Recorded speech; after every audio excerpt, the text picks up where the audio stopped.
We're on. Hello, everyone.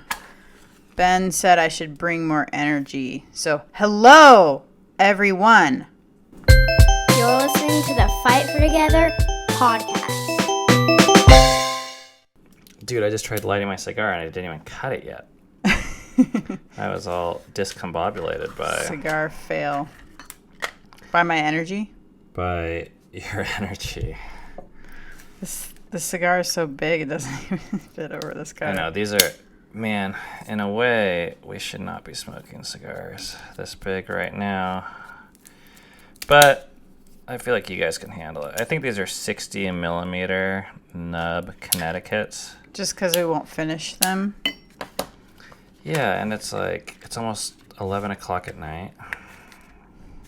Well, we're running the midnight oil, so you do what you gotta do. Burning the midnight oil is the phrase, which Yeah. is double appropriate, given that we're lighting cigars.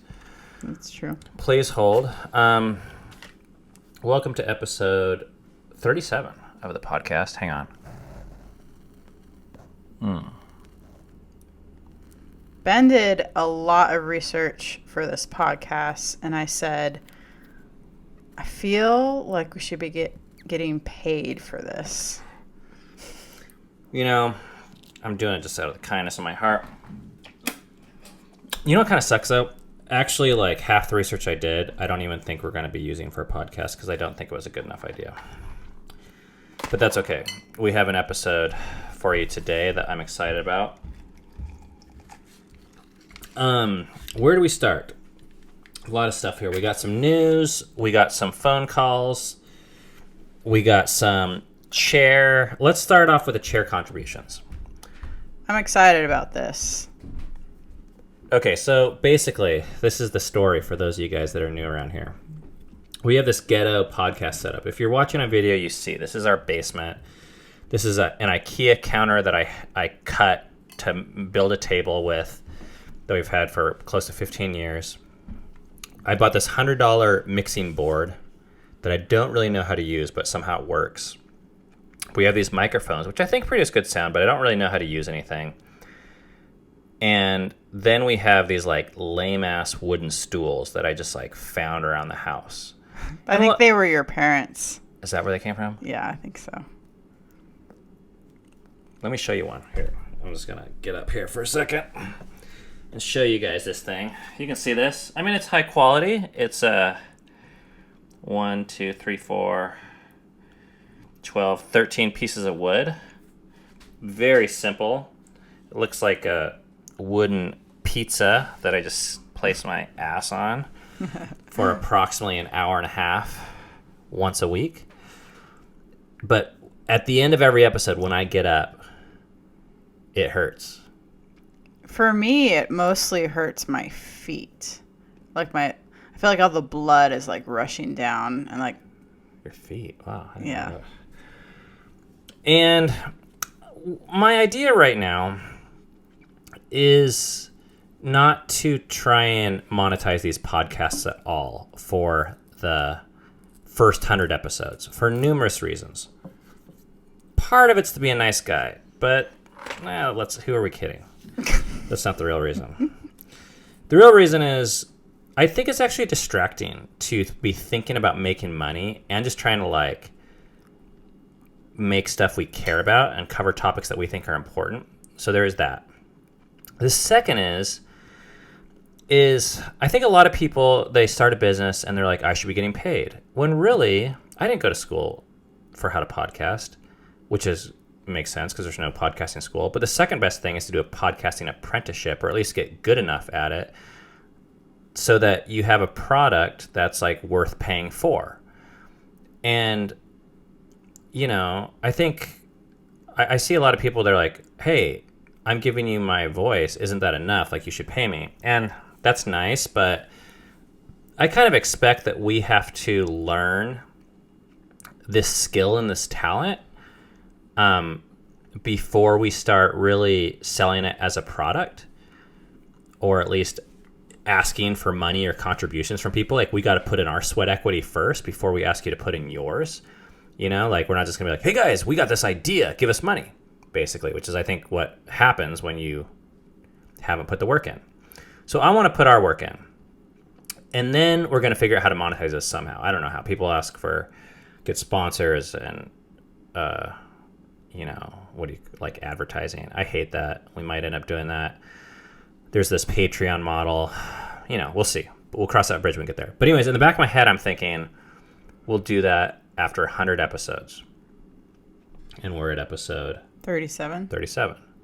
So we're about a third of the way there. And we've learned a ton, but we're still learning. Yeah. So we got time for that. But in the meantime, our asses still hurt. And we thought, wouldn't it be cool if you guys helped us out with chairs? Now, there's no guilt, no obligation. And it's just not one of those things that we would prioritize. Like, I don't mind my ass hurting. I'd rather have my ass hurt than lay down good cash for a chair right now. But if you guys were like, hey, you know what? Even though you guys are learning, we like you, and we want to let you know that. We believe in you. Then, this is a really good cigar right now. It is. We will gladly accept the money for chairs. So that's where we're at. So we have a chair fund. And people have been giving. And the links are in the description of everything. Basically, you can do PayPal or Venmo or something like that. And boy, have we got some news for you. First off, someone, and I feel really bad about this, but this is just the internet. I don't know if this is their name or their screen name because I've never seen a name like this and I do not know how to pronounce it. But it's Una Egglite. Or Egglite. I don't know. Egglite. Yeah, maybe you're right. But the name is UNAEGLITE. Sent us $4 and said, thank you for the podcast. You hear that? That's the $4. Una, you are welcome. And the $4 goes in the chair fund jar. Then...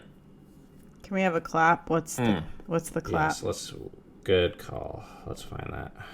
There it is. That's a long one. I like that. Our asses, thank you. Then, out of nowhere, comes this message. Hey, FFT, the chair fund lives on. I figure if I'm contributing an amount based on hours watched, it probably comes to a penny per minute. Really enjoy your family, philosophy, and content. From Keith, a.k.a. YouTube screen name Denali96, with a contribution of $100.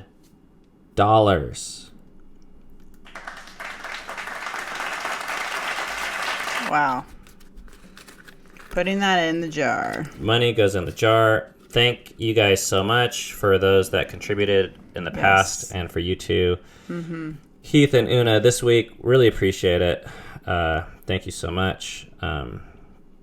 It's nice to know that people are out there listening. And not just the money, but even the messages. Our YouTube channel is getting to a size where it's difficult to read every comment. I think I still might. We certainly don't respond to all of them. But the podcast is small, and I really like that, where we read every piece of feedback. We listen to every message right now. Yeah. And we really want to hear your stories, and we want to know that it's helping people, or if it's not, how we can make it better. So that's nice. Okay. We got a comment from last week that I thought you could read. This was on YouTube, and we can just do not that. Yeah. But you can do that. This is from Mariah. I'm 10 minutes in, and as I'm listening to Cammie explain her background, I find her words resonating with me. I just recently told my husband that we will not be raising our daughter within the bounds of purity culture.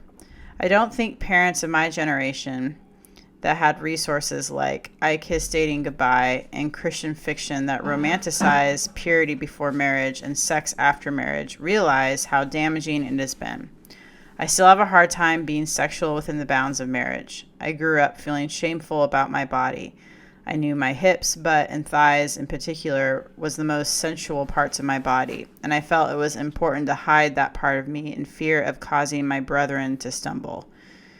You are to control your own thoughts about anything sexual lest you commit adultery. You're not safe in your own head. It screwed me up. I really don't think people understand why women and men, it can be just as impactful on them, are speaking out against it. We are viewed as harlots and Jezebels, questioning salvation and your walk with the Lord. It's so damaging on all sides. Wow. Yeah, thank you for sharing this, Mariah. Yeah, it's like, what's she saying? So it sounds like she's going through this anyways. Really, because what I was wondering was like, oh, are we causing this, or are we just like another voice? Not that it matters in a huge way, but I mean, it's a privilege just to be a part of this process with anyone. Yeah. And really, in a way, have people part of our process, because when we first started walking away from some of our old beliefs, I think we thought we were crazy. Yeah, or something really bad was going to happen. And like, this is something, I'm glad this comment came up, because I was forgot to mention this last week when we were talking about purity culture, and Cammie did this book review on this book Pure, and it was like talking about sexual shame and religion and whatnot, if you weren't here last week. And one of the points I meant to make was that growing up, we heard a lot about the cost of sex before marriage. Like, you could get pregnant, you can get diseases. And I actually heard this quote this week that said something like, sex ed talking about STDs would be like woodshop, all of woodshop class being talking about getting your finger chopped off with a table saw. Like, it's a part of sex is abstinence, pregnancy, or like unwanted pregnancies, or disease. But that's not what sex is. Just fact, like woodshop. That's such a small part of it. Which actually is not the point I was going to make. That was just a side point that I remembered.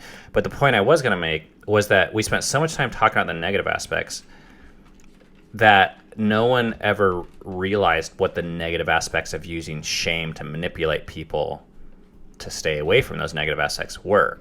So here we have a whole generation of a lot of folks that probably maybe had less premarital sex and maybe had less STDs. I don't know. But now the cost of this shame, manipulation, pressure, it's taking a toll on their sexuality. So if they are married, or even if they're not, but they're sexual with someone else, they're like having a really hard time being able to be fulfilled in that. And I'm just kind of under the impression that this way isn't better than whatever the alternative would have been. And I haven't lived both worlds, but it seems like the stories are just starting to come out now, really in the last 5 years, of how bad that methodology, how much it really kind of fucked people up. Yeah. And it's not sounding good. Yeah. Yeah. Reading that book, for me, helped me realize that I wasn't crazy, and that there are countless stories of people in these religious environments, that they grow up in these religious environments and they're scarred because of it, because of the messages that they're being told about their sexuality. All right. It is time for the news. Wow, that was unexpected. A little laser gun there. We got 3 articles we're going to go through today, and before we go through the phone calls, we don't have a whole nother topic but these news articles. I saw this one, and I thought this is really fun to cover. Okay, this is from Newsweek, and the title is, "I Found My Birth Family, and It Turns Out I'd Known Them All Along." Okay? Yeah. Wow. So this writer for Newsweek, his name's David. I'm going to read some of this article. "My daughter had befriended a kind family physician 4 summers ago at a boys' camp in the hills of North Alabama. He was the camp doctor, and she was a staff member." Okay, so he's talking about his daughter and this doctor working as a college student during the break to keep the director's children. So his daughter is working at this camp. They had grown close, and when she got quite sick, he had visited her in the infirmary, kneeling his tall frame down and gently holding her long hair as she vomited. She invited him to her wedding. So now this author, David, his daughter is inviting the physician to her wedding last year in Mississippi as a gesture.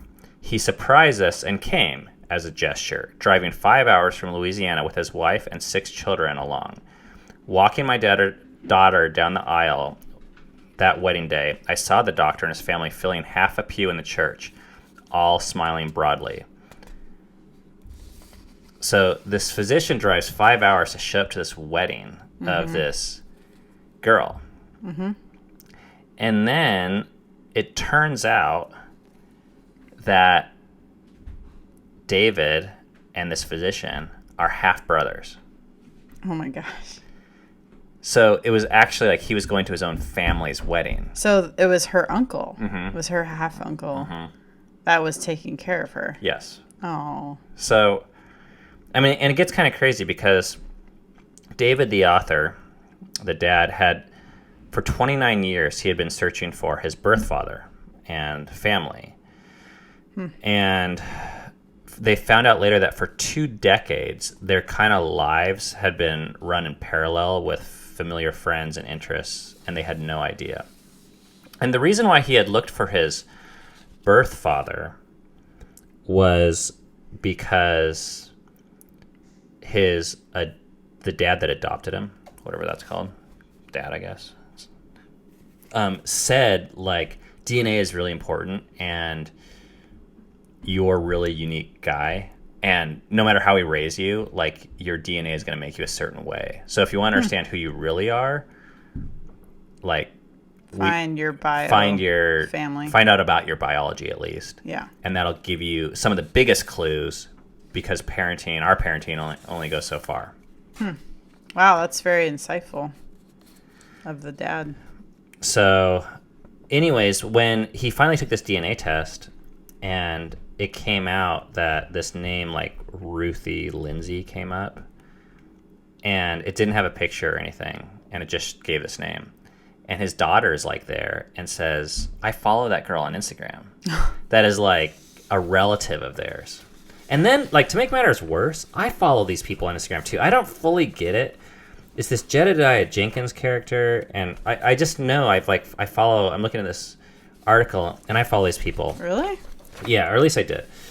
And then it kind of talks about their reunion. I mean, they're in their 50s and 40s, and now they're, like, realizing all this overlap that they have in their past, but in their present. You know, they act these certain ways. And this reminds me of a story with my friend Sonny from years ago, when he, like, he 35, and he did a DNA test.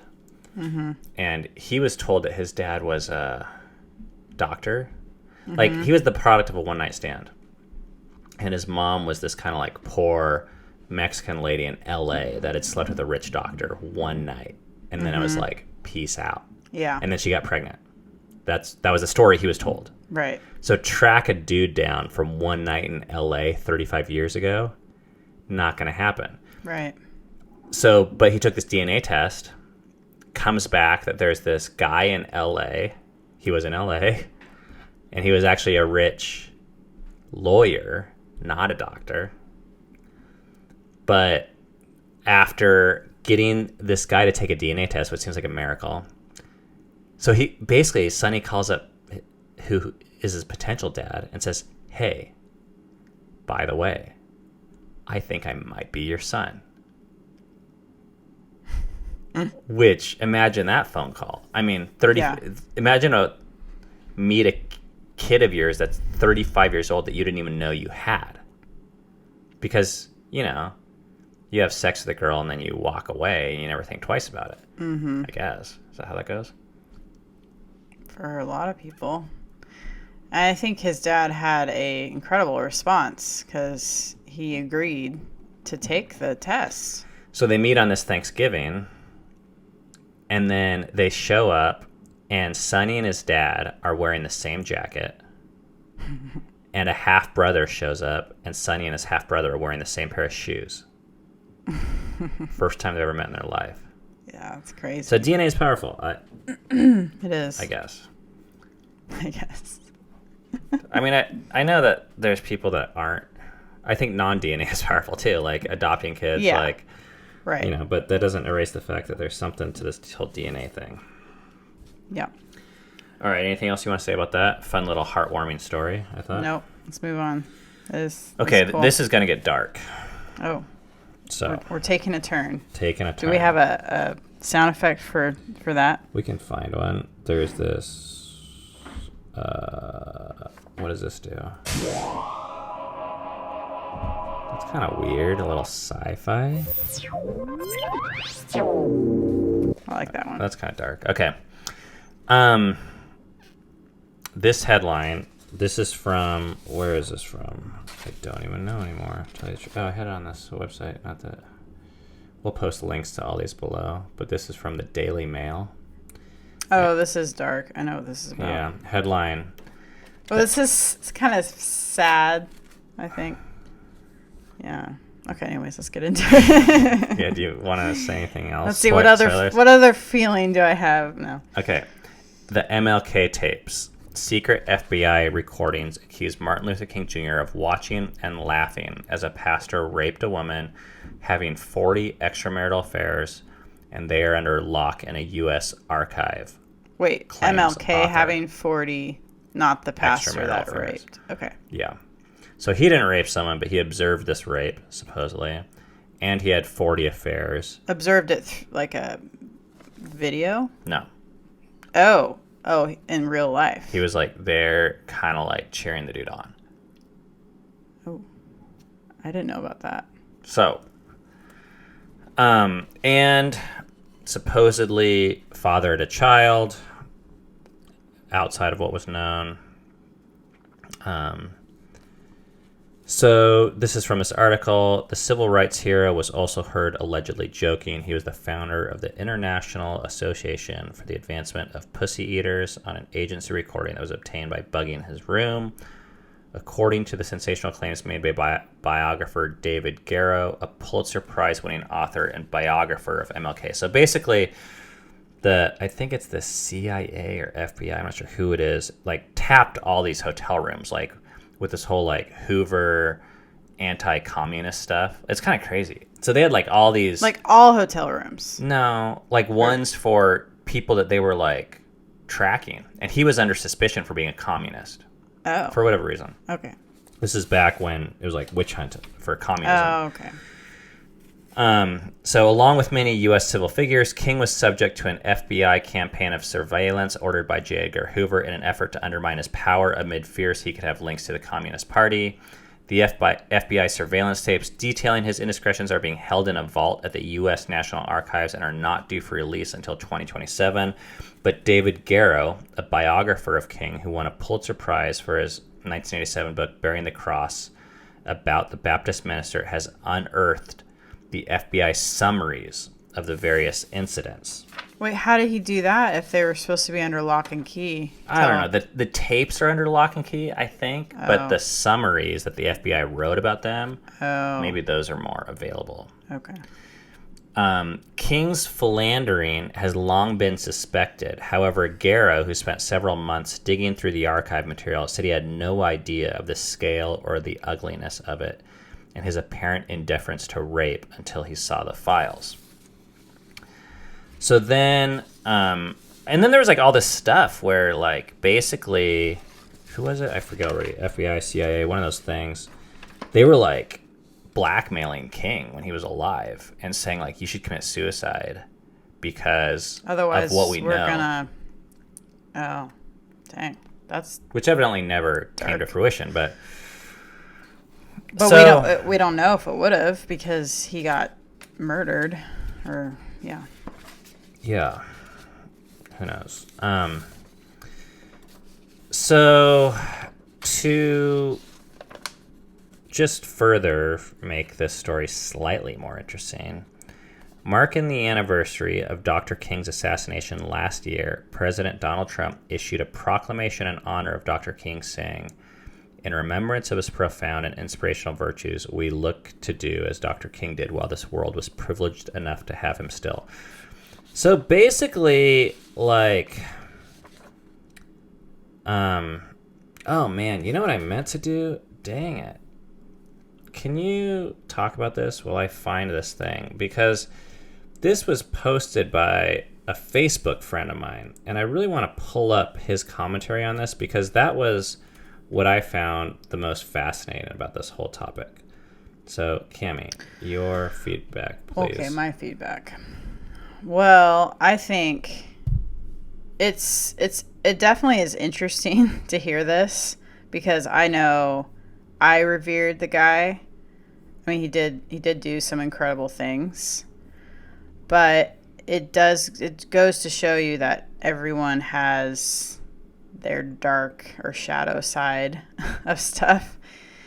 And knowing that he was a minister, that even further makes me not surprised by this kind of stuff, because he had power to a certain degree, even though I know back in that day he had less because of the color of his skin, but he still had power.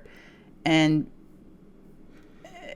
I don't know, I feel like you should explain maybe like why you're not surprised. Yeah, I'm about to. Okay. Because I think with pastors and ministers and priests and all of that, there's a certain amount of repression of your sexuality that you are forced to do in order to maintain your position and to maintain a certain reputation. You're supposed to be okay, you can have sex with your wife, maybe. Yeah, that's fine. But don't talk about it, and don't talk about your sexuality, and don't you can't experiment. That's all like totally, and probably back in those days in the 60s, 50s and 60s, that was frowned upon by anyone, but definitely by a minister. That's, to me, I think that's, and anyways, I think when you repress that stuff, now I'm not making excuses for him, but I know like when you repress stuff, it actually just makes it more intense and more powerful. So Martin Luther King was a hero of mine.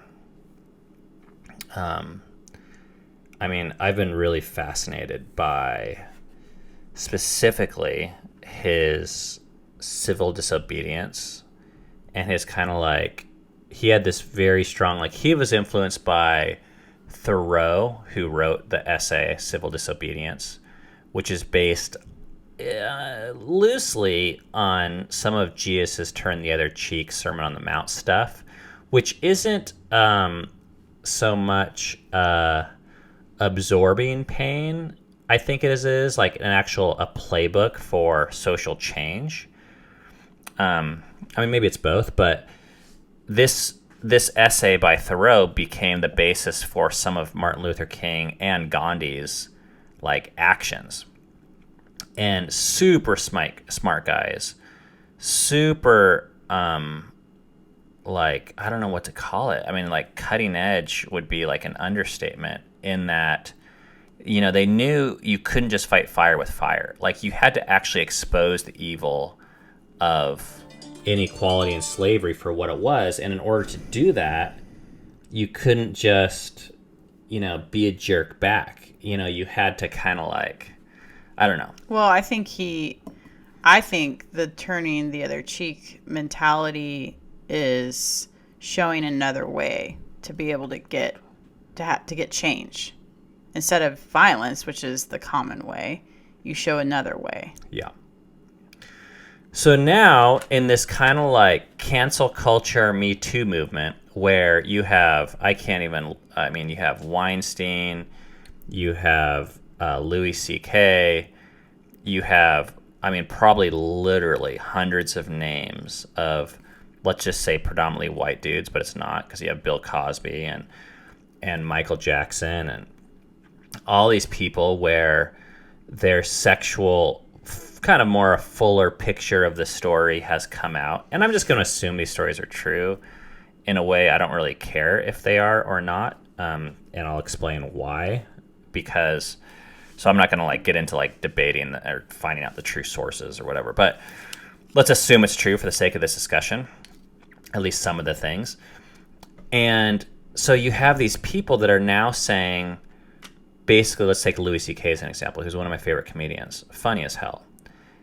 You find out he's, I forget what he was doing, masturbating in front of women, or he uses position and pressured people. He didn't rape anyone or like really force anyone, but it was like sexual harassment, let's just say that, as far as I know. And then people are like, they cancel him, which means they're like, anything, your art or your voice right now is irrelevant. You have to pay your dues. It could be 1 year to 10 years or forever. And, you know, we're going to burn your CDs. We're going to all like deals, whether it's with sponsors or networks, are all canceled.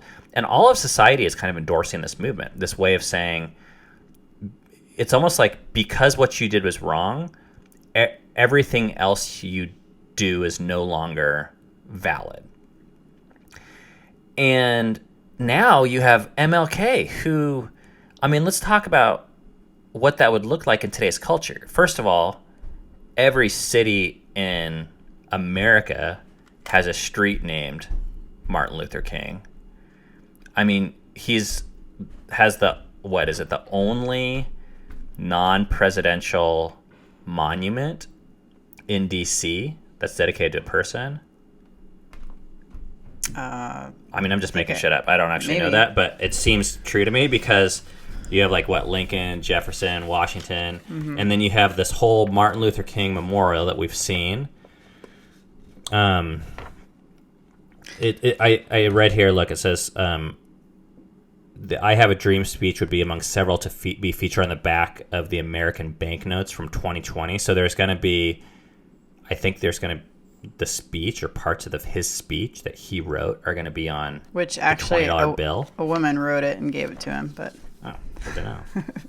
So now what do? Blow up the fucking statue in DC and rename it after someone else whose stuff we don't know about, and change all the street names and say that what he did was like irrelevant now? I mean, that's so. I found this thing, and this is my friend, my Facebook friend. His name's Hugo Schweizer.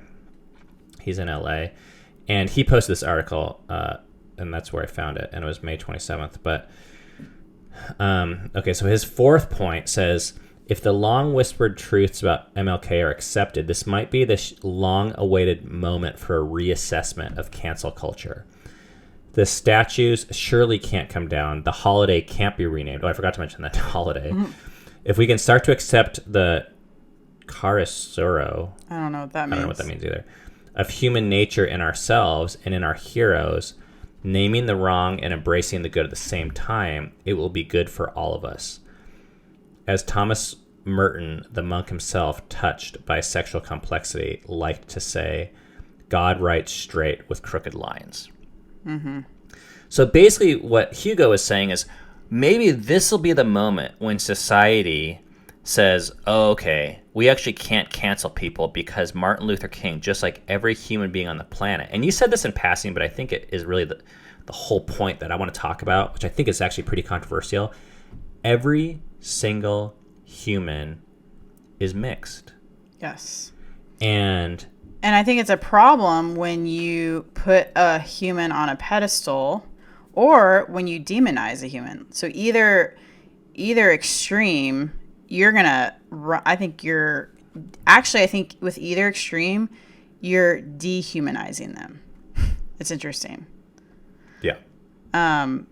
Like, I don't condone what he did, but I'm also like, let's look at that and say that he was a product of his culture, like, and how they viewed women, how the religious establishment viewed women, how it still views women. I mean, let's learn from this, and let's not demonize the guy. Let's also not idolize him. Yeah. If you're idolizing him, I think you have two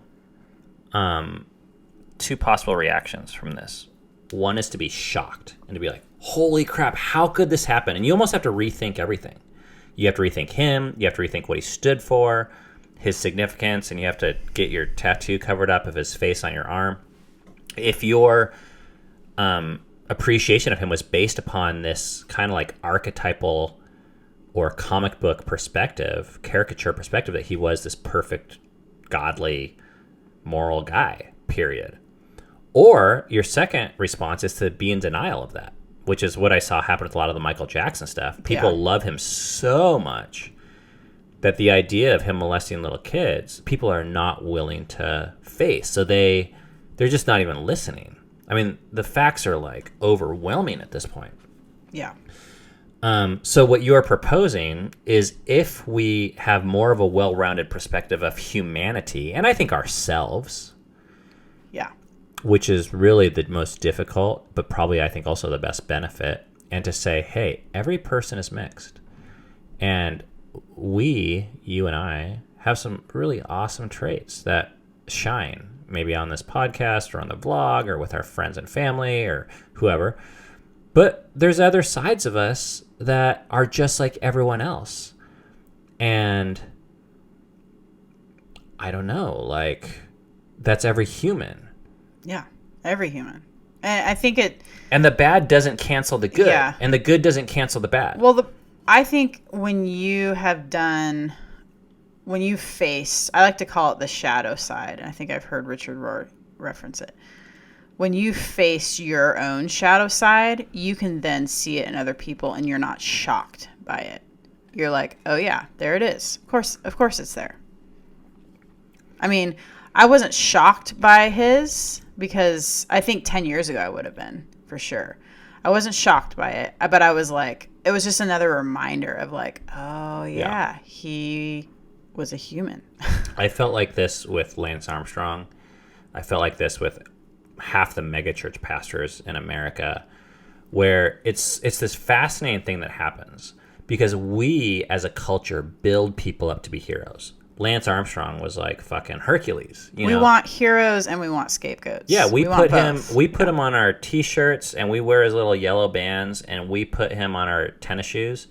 And then we get so pissed when we find out he was doing the thing that he needed to do to be our hero, which is dope the hell up for every race that he did or whatever it was. I don't know. I don't care. But people were so shocked and angry.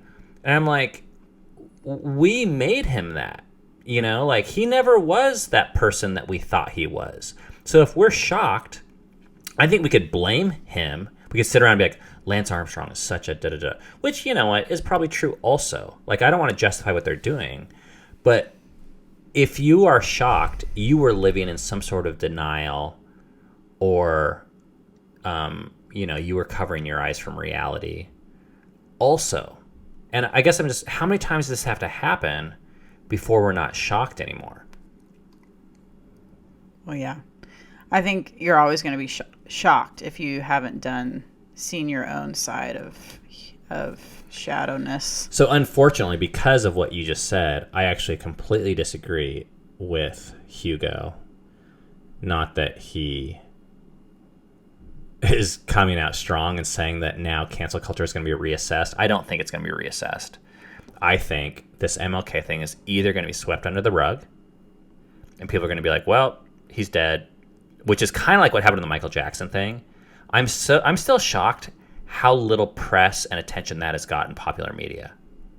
Oh, yeah. I don't know why. I don't know if it's because he's black. I don't know if it's because he's dead. I don't know if it's because he was so good at music that people... But, like, the media is so unforgiving to some people and others. Well, I don't get it. It probably has something to do with if the media, the companies that run the media, if they have something to lose by... You think so? I'm guessing. Like what, money? I don't know. I don't know either. Or maybe just... Yeah, actually, I don't know. So, unfortunately, I don't know how this is going to be resolved for like the public, like, you know, and this happens like kind of all over the place, like on a much broader scale with our everyday life. Like, I know in Florida they're taking down all those statues of, what is it, Robert E. Lee or something like that, and I'm fine with that. Once again, I don't care if those statues are there, but I feel like it's wrong to either turn people into heroes or turn people into villains. And if you're looking for heroes, you're going to have villains. And life is always going to be split up into those two types of people. And if you're a hero to someone, just know you're 1.5 steps away from being a villain. Like, when you might not change at all. Like, MLK didn't change. He's been fucking dead for how long? But the perception about him changed. Like, we got more truth, and now we hate him. And that's going to be the nature of that type of dichotomistic, binary, whatever you want to call it, like dualistic way of viewing people. If you view people as just good or bad, good and bad are roles and stories, but they do not encompass a full human being. We could make a t-shirt that says, "We all have a hero and a villain inside of us." Because I think it's true.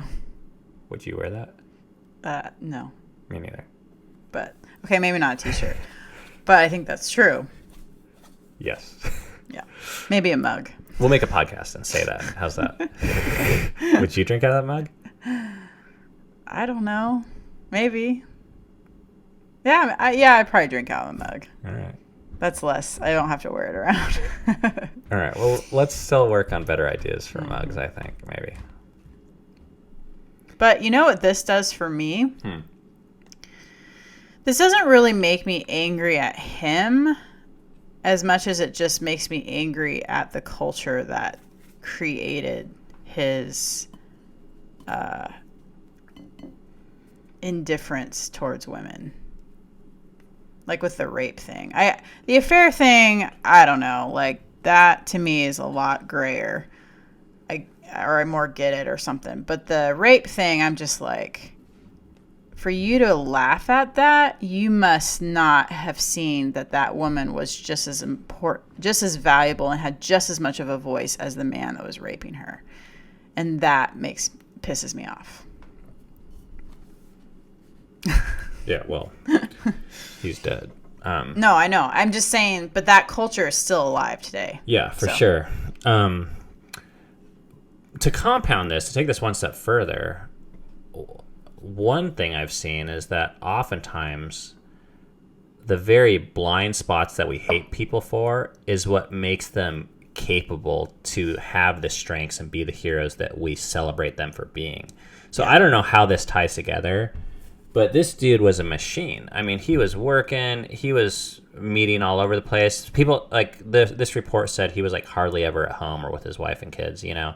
And no one thinks about that when we're thinking about how much he did and his awesome speeches and, you know, all the cool protests he did. We're not thinking about his wife and kids back home. Like, no one cares. Now all of a sudden people care.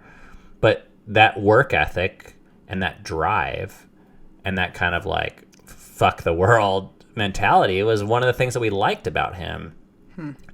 So I just think it's tricky. And what I hope for myself and for others is that we can say, man, those things that I appreciate about him, I still appreciate about him. I think he was a badass, and I think those actions were heroic.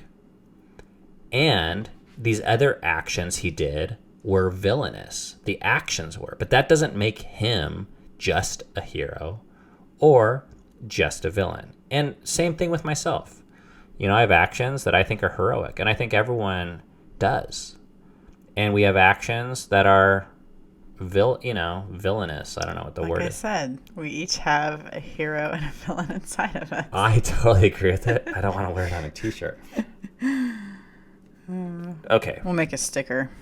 Are we ready for the last article? Yep. Okay, this article really blew me away. Okay, so this is from Vice. And the headline is, "The Disturbing Thing I Learned Studying White Privilege and Liberals." So this woman, I found out this week that I'm not supposed to use the word chick or lady. for some of our female listeners. They don't like that. I don't like chick. I guess lady. Yeah, that's interesting. Lady, I don't know. We don't say gentleman. That would be the equivalent. So anyways, this chick is white. What? What the fuck, man? It's just the easiest thing to say. At least don't say it because I don't want to hear it. Okay, what would you like me to say? You know what's funny is I'm okay with women calling other women chicks, but I'm exactly. not okay with men. Okay, that's discrimination. Sure, but you've earned it because you are one. You're a chick. Just like... You've earned it? You haven't earned anything. No, just like... That's female privilege. Okay. So. Just say woman. Okay. But then that only really leaves you with woman, doesn't it? I can't. I can't do this for you. I'm not here for you. I'm here for myself and for God. You just said you heard that maybe it'd be better for some listeners. I changed my mind. Okay. That was that chair fun is just gonna be for me now. Yeah. Thanks, everyone. So this chick, she's a white college professor who studies racism and is about to marry a white man who grew up poor. So she identifies as being liberal, female, college professor. And this guy, this white dude, see, I can call him a dude. I mean, that's not, I say chick and dude, it's just like so much easier. I get that, but if you're offended by that, I'm really sorry because I have no disrespect towards women or men. Yeah. I don't think. Any additional. I know. I disrespect all people equally. Oh, but really I respect them.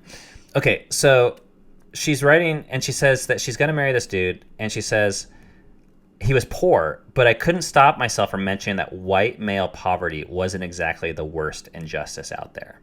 So he's poor, but she's like, oh, boo-hoo, you're a white guy.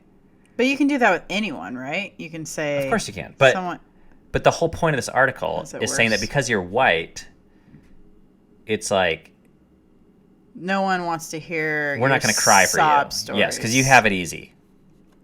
Okay, and she said she has plenty of evidence on her side because she's a professor who studied racism, and she knows how hard black people have it, basically. Okay. So when you spend all day focusing on how hard black people have it, then a white dude comes along and you're like, boo frickin' who? Like, look at these people that have it way worse. Yeah, you have this perspective. Okay, so that's some of the context. So this is like a personal person from this article.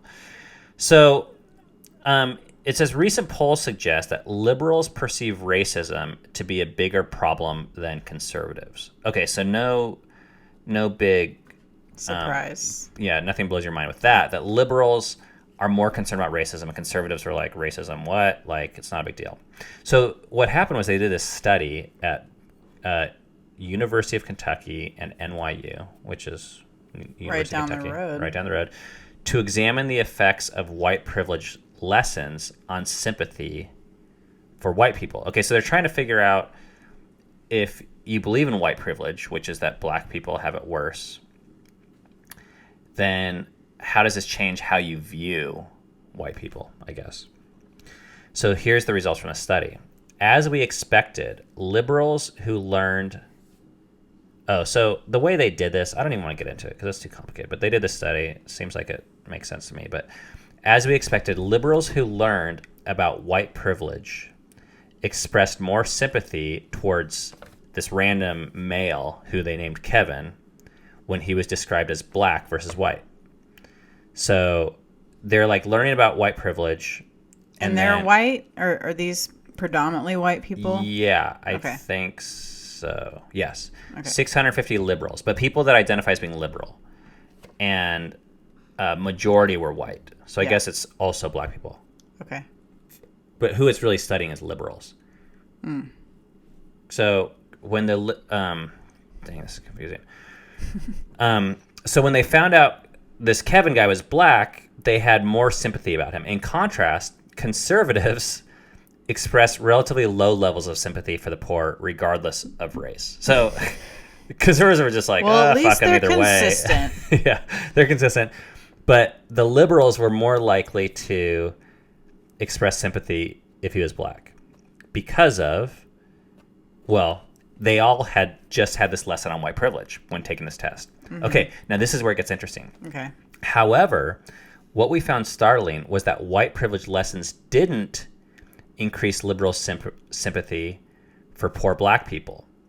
Instead, these lessons decreased liberal sympathy for poor white people, which led them to blame white people more for their own poverty.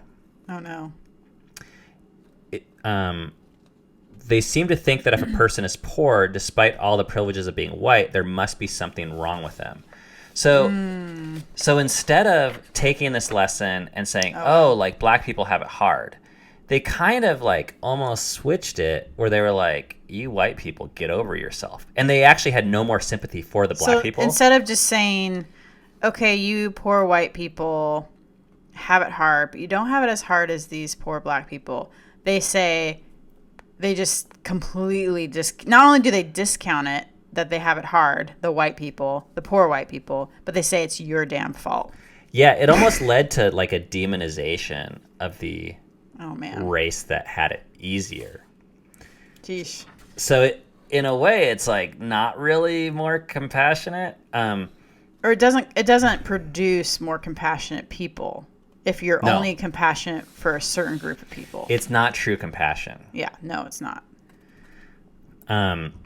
So I'm going to read this. However, these widespread assumptions that black equals poor and white equals wealthy also mean that poor white people are violating stereotypes of their race. So what it's saying is if you have these stereotypes that black people, white privilege exists.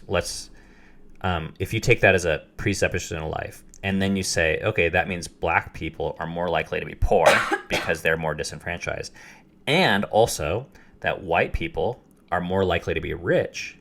Then when you come across a white person that's not rich, you tend to have very little compassion for them because you have a stereotype in your mind.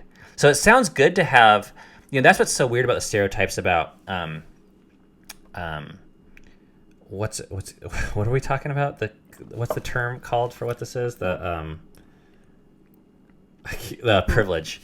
White privilege. That black people are victims of white privilege. And I don't actually disagree with that. I think to hear those stories of ways that they've been impacted, it raises my awareness. Yeah. But then you take it to the next level and you say, oh, black people are victims, and then you're like, white people aren't. That's kind of the logical duality where people tend to go with that. Yeah. Which may present its own complexities on how white people feel subjectively and how they are treated when they are poor. So then this article says, I think the crucial question then is how we can help people recognize the real barriers that black Americans face without becoming numb to the problems that other groups have to deal with. So it was so fascinating because these people then, they kind of became sympathetic, quote unquote, to Well, it's black kind of people. a mob mentality too, where you get on this bandwagon of, down with the white people, whether you're poor or not, instead of just trying to be more compassionate to the poor black people, just in general. But then, I can see how like it's cool to like hate on them, and it's cool. It's really not cool to not hate. Well, on and I them. don't think people realize they're doing this. And I have my own story with this where it hasn't happened much, but I posted this Facebook update. It's my usual every 4 years. I say, hey, by the way, I'm not voting. And I have like deep reasons. Actually, who impacted it a lot was MLK. And a lot of the stuff that I read in high school kind of indicated that I wanted to put the majority of my energy for social change outside of politics, which I just think is more effective. I was going to say because that's what Jesus did. And I think that's not the main motivation I have, but I also want to point out that was a role model to me at that time in a huge way. He didn't try and change the laws, but he accepted the laws and died, and then in dying proved his point, at least according to the story. So, religion aside, that's why we put so much energy into this podcast and into our vlogs and all these things. But when I posted this Facebook update that said I'm not voting, some woman in the Cincinnati area said, sounds like white privilege. And I was like, fuck you. You know? I mean, first of all, my mom is Korean. She showed up in America not knowing how to speak English and went to school having to translate every single fucking word off the page in order to even do her homework at night. So if it's white privilege, it's only half white privilege, first of all. So get your facts straight. Second of all, what it really was doing, it wasn't really raising up black people. It crossed the line and it discounted and assumed my motive, like, oh, I'm just lazy, so I don't care about social change, or I have it made, so I don't, I just don't think that the energy is worth it at the voting booth or the voting polls. But I'm going to spend energy as much as anyone, I think, trying to push for the hope and love and goodness that I want to see in the world. Mm-hmm. So that was like just one experience where I felt like, oh, because I'm white, I can't, like, if I was black and I said I'm not voting, I still think you'd be crucified, but they'd probably they'd probably discount it for a different way, I guess. Yeah. So would you call that racist? Yeah, actually. Like, because I can see the same thing happening with sexism, where guys, especially white guys, so they have a double whammy, right? But if guys are sharing their feelings about something, it's just not heard as much as if women are. And yeah, I feel like history kind of, I guess there's just like this huge backlash probably of like for women, how they've been treated, and then also for black people and how they've been treated. And so in order to balance the scales or something, you have to be like, you have to hate on these certain groups of people. Yeah, we call it compassion, but we end up lashing out at the other. And that's not the solution. No. I mean, this is where, so I shared with you this story this week about, just this realization I had where when we got married, Cammie's family was kind of giving me shit because I cared about, decor in the house and how our house was designed, and we were kind of being pressured a bit. I felt like to be told, hey, this isn't a man's job. Like, this is the woman's job, is to pick the stroller out and to decide what's decorated at home. And I didn't have words for it at the time, but it was like, oh, like, so if I really care about how the house is decorated, I don't have a say because I'm a man. But because men have more power historically, I can't claim to be the victim in that situation, or I can't, and I don't think I'm a victim, like, in the big picture, but I do think that is just as much discrimination and just as much a discounting. You're just reversing it. Yes, which is the same basis that leads to oppression. So yeah, it's just not the answer. Mm-hmm. So I want to read this thing that I actually read this week that really spoke to me in this area.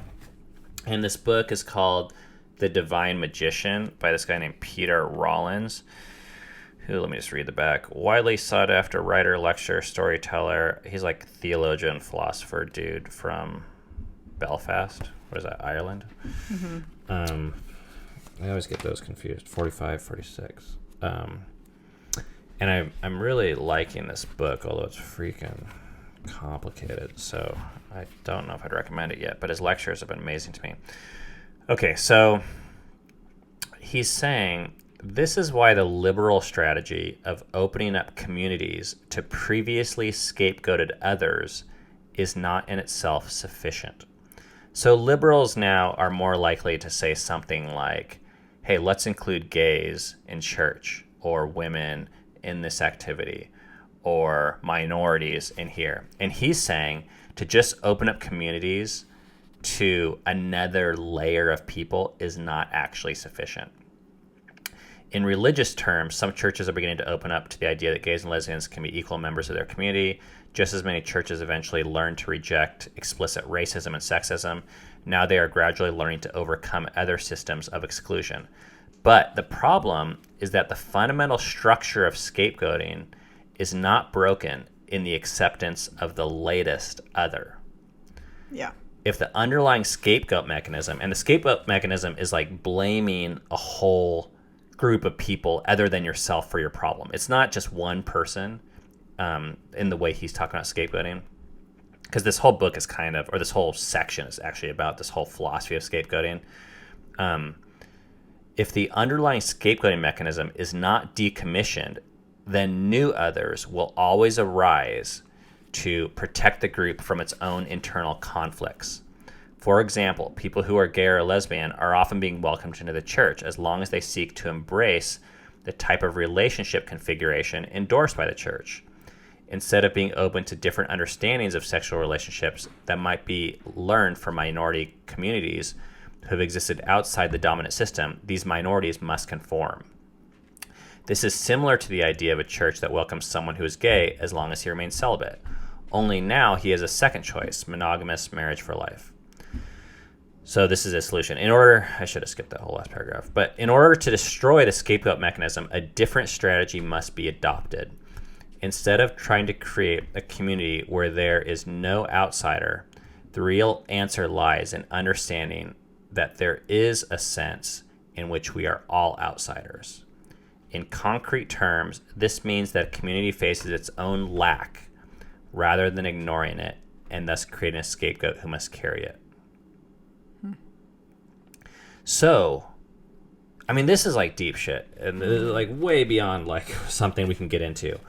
But what he's saying is, it sounds so sexy to be able to say, oh, let's embrace black people this month or this year and really focus on like white privilege and how black people are victims. And then, this kind of flavor of the month. And I don't want to discount, there is a truth to that. Like, there's a truth there that is important, but it's just not the best big picture or long-term solution, because what you're going to do then is, as evidenced in this other article, you're essentially creating another crowd of, the compassion goes here, but then it comes from there. It's like hitting the moles that keep on popping up. Right.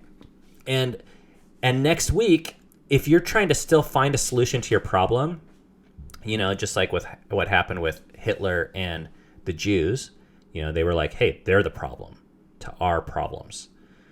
We're always still going to find other people to blame. Maybe it's the Louis C.K.'s or the Martin Luther Kings or the Michael Jacksons this week or the Lance Armstrongs or the white people or the this or the that. And the real solution, though, is to realize that the problem is inside of us just as much as it's on the outside. Yeah. And when you can identify with that, you're going to stop looking outside to blame anyone at all. Mm-hmm. I think there is a transformation that takes place inside of a human being that is able to see themselves in another person, regardless of anything, just that they're another person. Doesn't matter what sex they are, what race they are, what economic status they have, what country they come from. If you can see yourself in that person, you're not going to scapegoat them. Yeah. So this isn't just about including people into the system. It's actually about reformatting the system that we operate by. Yeah. All right. Wow. Those were heavy news articles, I think. Okay. It is time for the phone lines. Hi, host Ben and co-host Cammy. I just listened to your episode. Oh, my name's Margaret, and I'm from Pennsylvania.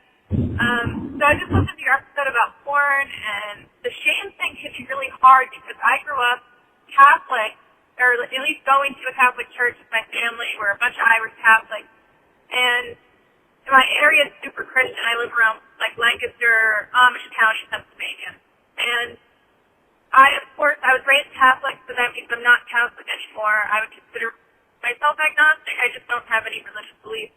but I still find the guilt, the Catholic guilt, follows me through life. And I really struggle with it, and it goes across more than just sex. It's food, it's just revealing, flaws in yourself. And, for example, I was thinking about, the masturbation guilt. And especially when I was younger, girls would say they didn't know what masturbation was, or that they've never done it, or say it's gross. And I'm 25, and I still, I had a boyfriend for 3 years and felt like I couldn't tell him that I masturbated, or it was, this weird guilt that I still can't really form my mind around, because I'm able to apply these beliefs to other people and say, oh, it's fine if they do these things. But I still really struggle when it comes to myself. And I don't know if I'm not really asking a question. It's just more of my thoughts right on that episode, because it's the thing with food. I can say, yeah, drinking alcohol often is really bad. But then if, I want to have a glass, whatever, I'm rambling. But that guilt and shame is really pervasive. And I don't know if it's just because even I'm not religious, and it still sticks with me. It's like a culture thing of not wanting to reveal flaws. But thank you so much for the podcast, and I really enjoy listening to it, and I love especially listening to it when I'm driving, which is what I'm doing now. Thank you, and I hope all is well. Thank you, Margaret, for that. Man, Shared. did we listen to this message already? Or did we No. listen to another one that was just, I feel like... I don't think we've listened to hers. Wow. Gosh, yeah. Shame is a son of a bitch. Yeah, she didn't really have I can really relate to a lot of what she was saying, where it's just for years, I would just have this feeling of, around my own sexuality, I'd just have this feeling of dirty, I don't want to go there. I didn't accept it in myself. And it wasn't until that belief changed, and I can't tell you a step by step, this is how that happened, but I think I opened myself up to eventually just to experiences that helped me see that whatever I was believing about my sexuality wasn't true. That my sexuality isn't gross. It's beautiful. And she said that she's able to see that in other people, but she can't see it in herself. And I think it's this rewriting that story for yourself. This goes so far beyond cognitive awareness or assessment or assertions. So you can say, I believe my body is beautiful. Yeah. But shame is something you actually experience in your body. You can feel it in your body. So, and I think if you were shamed, not maybe on purpose, or maybe on purpose, but you were shamed, your sexuality was shamed as you were growing up, or you heard these messages and you absorbed them into yourself. I think it does take a while, I think, to completely reprogram that for yourself to where you aren't experiencing shame anymore. Well, and she says it goes way beyond sexuality. We're talking food. Yeah. Oh, that's a good point. Yeah. That's food, your body. Your body's not even sexuality. Part of your body is sexuality. Right. But this can go, I can relate to this so much. I think I always felt like I was going to be busted because whatever decision I was making wasn't the 100% most right decision. This was in starting businesses. This is in buying a pair of jeans. I felt guilty for almost everything I bought, a lot of what I ate, a lot of what I thought, and a lot of what I wanted to do sexually. So it's really, I think sexuality is the canary in the coal mine. It's the most blatant and obvious, but, I don't think it stops there. So, yeah, I guess she wasn't asking any questions. which is good because I don't think I have any.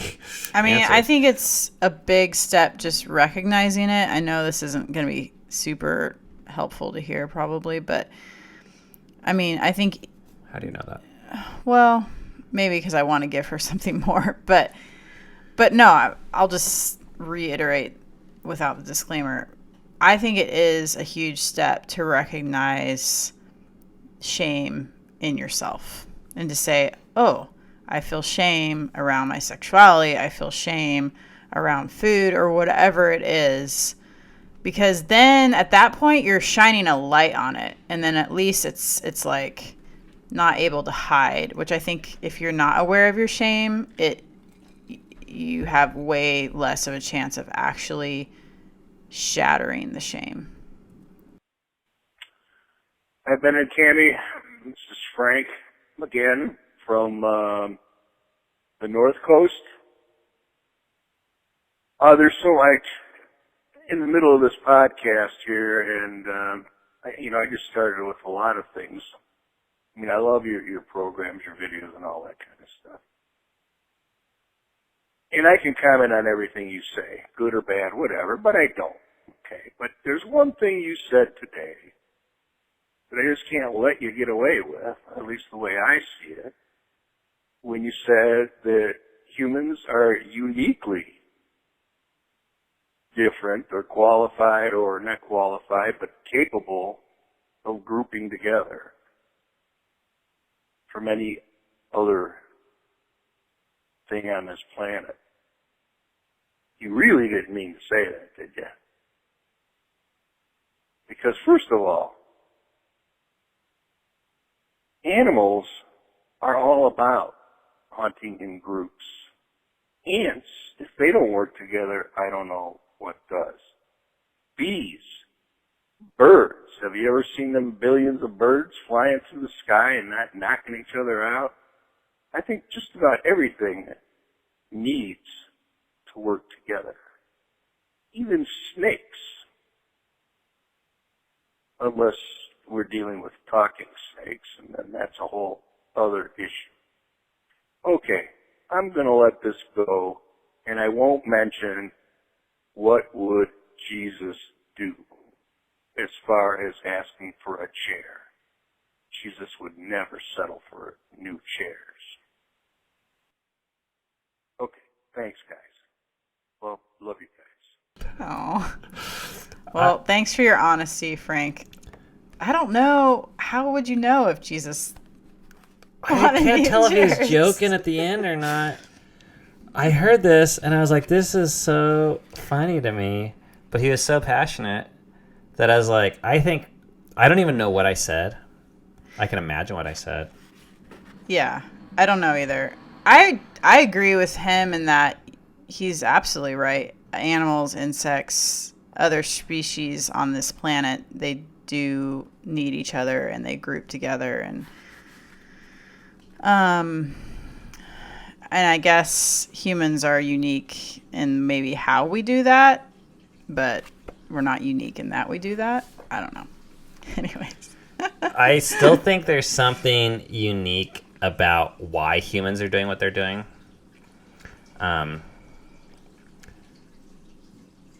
Yeah. But Okay. I agree that togetherness is not just a human concept. So is it safe to say we're not going to get any chair money from Frank? I don't know. Was he joking? I don't know. What would Jesus do? Who the fuck knows what Jesus would do about chairs? Jesus would make himself 5,000 chairs using magic. I don't know. Well, he was a carpenter. He'd turn these He could build chairs them. into awesome chairs. Would Jesus be podcasting? All right. Anyways, last question. Hi, this is AJ. I am from Atlanta, and I was calling to let Cammie know that I empathize with her struggle with purity culture. I was very much raised under that umbrella in the 90s, and it did definitely have lasting effects. that are still impacting my marriage and my personal life today. But what I mostly wanted to tell you was kind of what I consider to be a funny story, which is the talk, quote unquote, that I received from my mother. This started around age 13, and it was recited pretty much every single day of my life until I left the house. It went something like this. Angela, what do all boys want? And of course, my smart-ass response was to get in my pants. And then she would say sternly, and what is your job? And my response was to not let them. And this is funny, I can laugh about it now, but that's really all the sex education that I got from my parents. And it really had an impact on my relationships with males, even friendships, because it told me in no uncertain terms that boys were not interested in a friendship. They were only interested in one thing, and everything else was a lie. And so, that created a lot of distrust and suspicion and paranoia. And, it prevented me from having any sort of normal relationships. And as a result, I never had a boyfriend until I was 24 years old. And he's the one who got through, and he's the one that I married, which so, it's a happy ending to the story, but I never made it. I was never able to make any sort of emotional or physical connection with anybody else, until I was well into adulthood. So that's my story. Thanks for listening. Bye. Oh. Holy fuck. Thanks, AJ, for sharing that. Wow. Dang. I don't know what part of that is funny. It's not funny to me. It's not funny to me either. I'm trying to think if I was around it my whole life. If I guess you kind of maybe have to laugh at it just to make sense of it, or and to put that on her as her job too. Yeah, there's so many things about that I'm just like, oh, wow. Well, so what I heard, she shared that this made relationships difficult. But to me, the other reading between the lines message that this sends is that sex is a weapon, primarily. I mean, men want to get in your pants. Your job is to stop it. So it's like, what are knives for? Knives are for stabbing me. Don't let anyone stab me with a knife. So then you never use a knife to cut a steak or put butter on bread because you're like, knives are to stab. And sex, So now so if you use that knife analogy, but then switch it to your own sexuality, when are you able to use your sexuality for yourself? Or what if you want to get in a man's pants? Yeah.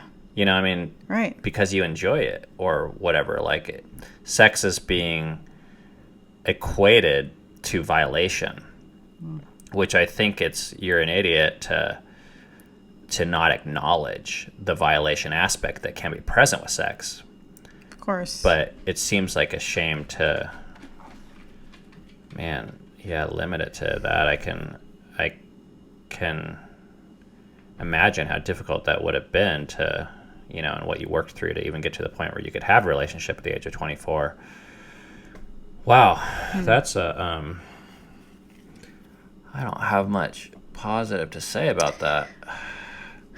I can relate some to that, not because I had that recited, but to me. But I think I had that mentality instilled in me in one way or another, and a lot of what that produced in me was fear of my sexuality, fear of myself, distrust of myself, fear of other people. And I do think that makes it really difficult then to have relationships with, especially people like guys. But or even like a healthy sexual relationship with yourself. Yeah, what's the worst? What are hands for? They're for touching yourself. Don't touch yourself. Right. I mean, that's the same line. Like, where was it? Was it in that Naughty Adults Weber book or whatever, where the mom would come in every night and smell the daughter's hands to make sure she wasn't masturbating? That's right. Yeah, I remember that. And like, you know, therefore sending this message that like your genitals are basically bad and pleasure is bad and masturbation is obviously therefore bad. And it's like, wow. I mean, to me, there's a lot of overlap actually between this and that first phone call where there was all that shame. And there's a bigger picture here that I really, maybe we just need to get into with telling more of our faith journey story, because as even a dad with having daughters, I thought, okay, you know, guys are out there to get chicks. My daughters are chicks. They're just walking targets, floating, sitting ducks. Like, I got to train them. Not sitting ducks, sitting chicks. Oh. I had to use that because you use that word again. Where's the, somewhere around here, we have this.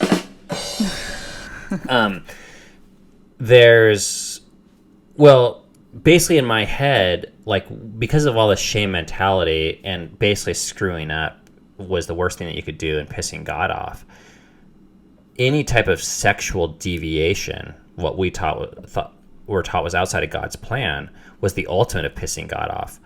And therefore, like, not protecting our daughters or having them be these like pure beacons of virginal hope was one of the worst things we could do. So therefore, as parents, there was a ton of pressure to protect our kids. So I could see this from the mom's perspective. If you think, okay, your daughter's virginity and purity is like the ultimate like spiritual goodness in the world and everyone's after it. Holy crap, parenting is scary. You know, you're going to like spend your job trying to protect this thing because prevent it from worst case scenario. And parenting was really hard work for me in that time period. And I thought, well, that's my job. I'm a dad. So I kind of like embraced it. But now that I have a different mentality about it, I'm much more likely, I think my daughters especially are much more likely to stand up for themselves. Like, they know what consent is. They know, I think, what their voice is, and their voice is important. And it's not just like a dude's going to shove his hand down their pants and they're going to be like, oh crap, I don't like this, but I don't know how to stop. But also, it doesn't have to come at the cost of sex doesn't have to be unique in that way. We teach our kids, hey, if someone wants you to go to a movie and you don't want to go, say you don't want to go. But it's not like all guys are going to try and get you to go to movies without asking which movie you want to see. Yeah. You know, or get you to go to their favorite restaurant and not ask yours. Like, you know, movies aren't that big of a deal and food's not that big of a deal. And either is sex in a way. Like, it doesn't need to be larger than life. Yeah. Oh, wow. Covered a lot. Yeah, let's end it on that note, which is just... Let's end it on what would Jesus do with his chairs. Okay, so that was a heavy day, but I hope it was helpful for some of you guys. I'm in this crisis right now where I'm trying to figure out what's best for this podcast with long episodes or short episodes. Basically, if we do comments, news, phone, and a topic, I think we're at an hour and 20 minutes right now. Here's my question for you. Would you rather have 45 minutes of just like shorter topics and shorter episodes? Or would you rather have these longer episodes? So could you guys leave a comment on the YouTube video? Is that possible? The link is below. Like, all these are on all the podcast platforms and they're on the YouTube videos. If you can't leave a comment on the YouTube video, you can send a text to the phone number I'm going to give you, which is the same number that we want you to record a voicemail for questions. But if you're leaving a question, please record the voice because we want to hear your voice and it works better. We're not going to do the questions over text.